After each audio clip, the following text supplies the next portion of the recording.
Hola, es probable que muchos youtubers que están descubriendo CosTV se hagan esta pregunta, y no los culpo, puesto que al empezar también me la hice. Es por eso que en este video voy a resolver esta duda que muchos cosers nuevos tienen.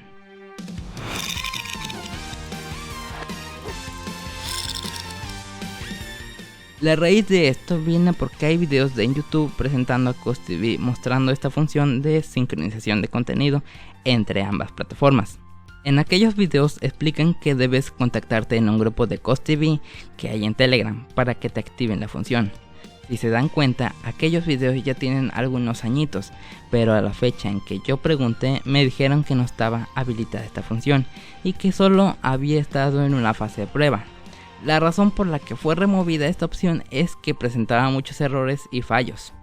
A la fecha de subida de este video sigue estando inactiva, pero si la activan en un futuro, ahora les estará apareciendo una tarjeta con el video tutorial enseñándole a sincronizar sus canales. El saber que por el momento no está activa esta opción me bajó las ganas, pues sabía que tendría que subir los videos manualmente, pero por el lado positivo me ayudó a interactuar más con esta plataforma, observando sus funciones, lo que tiene por ofrecer y notando el enorme potencial que trae. Y es por eso que empecé este curso de crecer en CosTV.